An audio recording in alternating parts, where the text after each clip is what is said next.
I went to Hume High School. I was an A and A plus student all 3 years. So you must be pretty smart. Now, I was very active in extracurricular activities. I was ROTC sponsor for all three high schools in Nashville. I was co-editor of our weekly newspaper, The Foghorn. I was co-editor of The Echo, our annual. I was program chairman of the dramatic club, and I was in plays all the time. And I was a member of the college club and the French club. I got around in high school. Now, the Echo, was that the paper or was that the yearbook? The Echo was the yearbook. Now, did you ever enter any beauty contests in Nashville? One time, when Rita Hayworth came to Nashville in CoverGirl, the movie she starred in, they had a contest for the Nashville CoverGirl, and they were doing it all over the country in various large cities. And I entered a headshot and a full-length shot, and I was second. A girl who was going to a student at Vanderbilt University won it, but I placed second, and I was very pleased about it. I got $50 for being second. She got $100 for winning it. Now, you and your sister, or one of your sisters, I think you used to play, I read you played program, or you would do modeling. Can you tell me about that? When I was 11 years old, my mother couldn't, at that time, get work, and she couldn't take care of all six of us children, so my two sisters and I were put in a Protestant orphanage for a year. And we started playing program. It was my idea. A bunch of girls would sit around in a circle, and one would stand up in the center and point to various ones in the circle and tell them to perform, either to sing or dance or act out some scene or something like that. And I was always asked to do the hula. I was very good at doing the hula when I was 11 years old, so they thought. I don't know what I was doing. I was just wiggling from side to side. And I I learned to pose from movie star pictures in magazines and newspapers. There was a brown section in the Sunday paper, the Nashville Tennessean, and they always had movie star pictures in that. And my sisters and I would try to mimic their poses. And that was my first experience at posing. But now, you became a pinup model, but I guess your sister didn't, right? No, Goldie came to New York a couple of times and went with us on field trips with the camera clubs. And she posed in some of my bathing suits. But she wouldn't pose in a bikini, though. She thought that was too risque. But you didn't. No, I was posing in my bikinis that I made all along. And so you sort of came by modeling and posing naturally. Yes. In San Francisco in 1945, I took a modeling course that I paid $100 for, but I didn't learn a thing except how to walk straight with a book on my head. I didn't learn anything about posing, maybe a little bit about makeup, that's all. Now tell me about how you had your hair before and then when you got the bangs. Tell me about that. I always wore my hair parted in the middle and straight down on the sides. Prior to that, when I was in college, I had it pompadoured up over the front with a rat in my hair to hold it up. When I met Jerry Tibbs, do you want to hear how I got started modeling through him? And it was his idea for me to cut the bangs. I was out in New York in October 1950, and I was walking out on Coney Island, and it was pretty cool that day, but I had a sweater and slacks on. Nobody was on the beach in that area except this black fellow with a very beautiful body. He had his little trunks on doing his exercises. And I sat pretty close to him and watched him for about a half an hour. After he got his clothes on, he came over to me and he asked me if I'd ever done any photographic modeling. And I told him no, I never thought of it. He said, I think you'd make a good pinup model. He gave me his card and he said, I'm a policeman, Brooklyn policeman.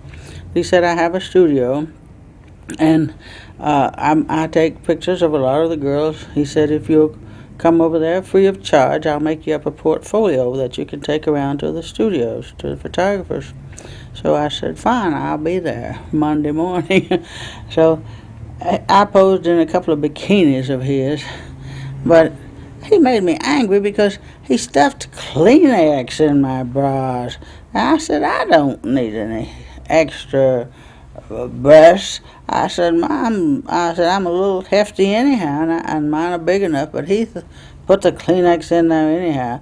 But it looked sort of weird and lumpy in some of the pictures that I saw later.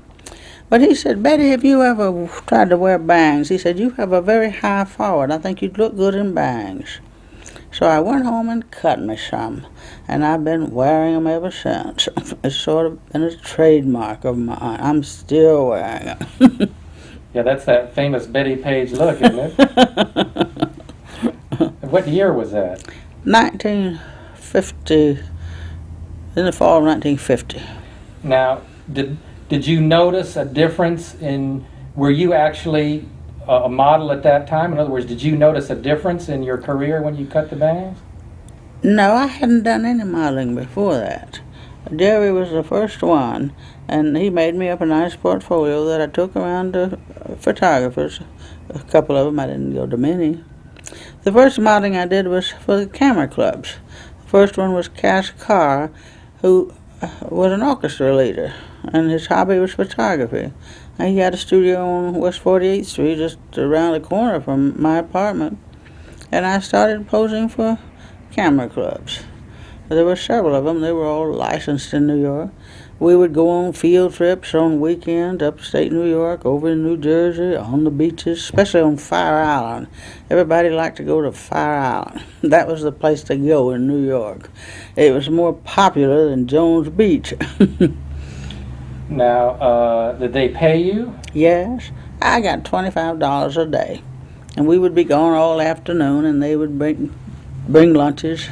And I enjoyed the outings very much, especially to be able to ride in a car. Well, and tell me how that would work. Some number of guys would show There up? would be maybe 30 or 40 camera club members and 3 or 4 models, maybe 4 usually.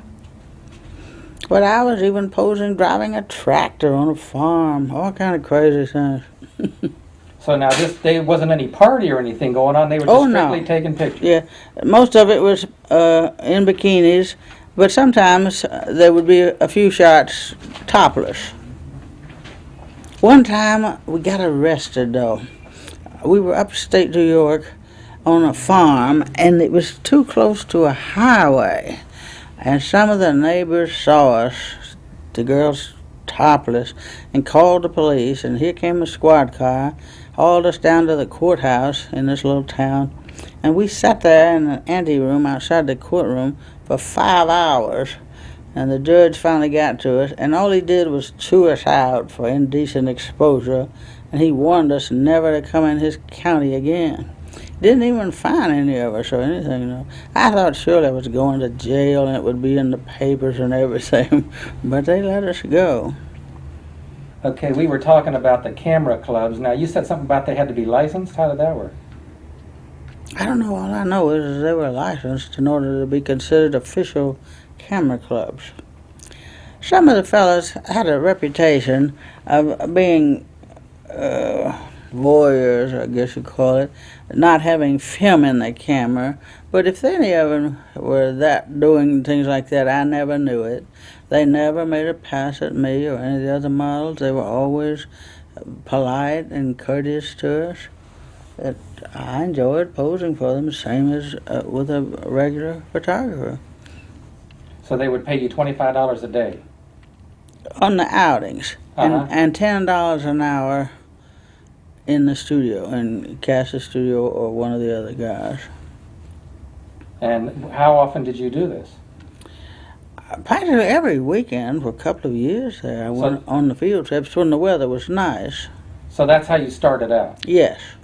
And at what point did you quit being a secretary and just become a model full time? I was still working in the Eastern Airlines building for a lawyer and a real estate broker while I was working for the camera clubs. Oh, I guess it was in late 1951 I started doing it full time. And I'd have a lot of free time on my own. And you very seldom had to get up in the early mornings, like I had to get up at 7 o'clock when I was doing secretary work in order to get there by 8:30. But you didn't have many morning sessions doing photography. Most of them were in the afternoon and some in the evenings. Now, did you always aspire to be a model, or did you just come across this? It was just by accident when Jerry Tibbs asked me would I like to be a photographic model. I had never even thought of it. Maybe occasionally I thought of maybe doing fashion work, but I found out I was too hippie, too fat and too hippie, and not tall enough. I'm only 5'5.5". And back in those days especially, you had to be around 6 feet to be a fashion model. Well, Now they have them shorter and heavier, but not back then. You had to be skin and bones, so nobody noticed your body, only the clothes. Now, then after Robert, then what happened after that in your career? How did you move on to the next level? Well, I just started getting calls from various photographers. And how did you end up with the claws? I don't even remember how I met Irvin and Paula. I'm a blank about that. Sometime, probably late 1951. My brother recently got a release, I guess, from Paula that I signed in January 1954. But I was posing for them long before '54. This must have been a much later release that I signed. Yeah, I think when a lot of guys look at your photographs, they think you could be the girl next door that was their girlfriend. That's what they say a lot in the magazines, calling me the girl next door. And then in the next breath, they're calling me the devil and with horns and everything. Even my camera club, my fan club rather, in Kansas City, their logo is me with the breast sticking out of a little black outfit with horns and a tail like a devil. And I don't like that at all. I was never devilish or anything like that.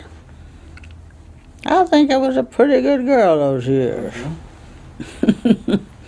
Now, wasn't one of the guys in the camera club's Art Amesy? Yes. And can you tell me about him? I know he was always there at the camera clubs, always shooting me. He said sometimes he would take pictures of some of the other models, but he'd always come back to me. He thought I did so much better than the other girls did. Well, I understand he says he'd still like to marry you today. That's what he claims.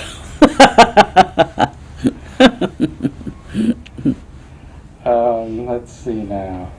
Now, you used to make your own bathing suits. I made all of my bikinis. I've always liked to sew ever since I learned how at a social center when I was 10 years old and I made my first dress. I used to make a lot of my clothes. I made all my bikinis, most of my lingerie, except for a couple of outfits that I bought from Fredericks of Hollywood through the mail order catalog, and Bunny Yeager's thin black negligee and a little white shorty negligee. Other than that, all the rest of my costumes I made myself. Now, was there some particular reason you liked to make these? You were good at them?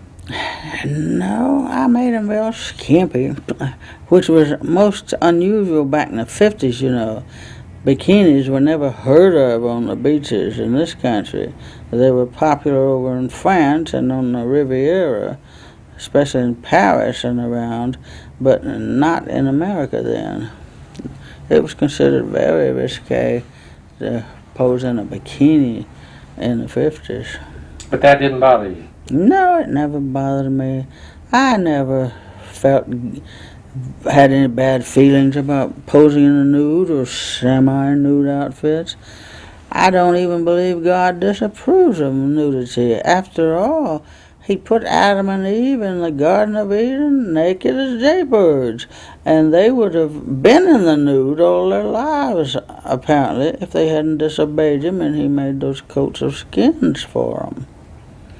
And in the Gospel of Mark, there's a little funny incident of Mark when the Roman soldiers came to get the Lord Jesus, and they grabbed Mark's cloak from him, and he went running out of the garden naked.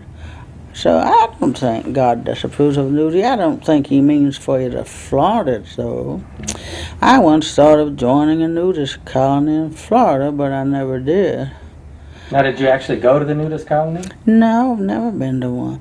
But have you ever been swimming in the nude? It's the most wonderful feeling. You're so free and unencumbered. And to go traipsing along the beach or in the woods and with nothing on. Just a wonderful, delightful feeling. Now, why did you think about joining the nudist colony? I don't know. I just thought I would like to do something like that where I could be in the nude roaming around.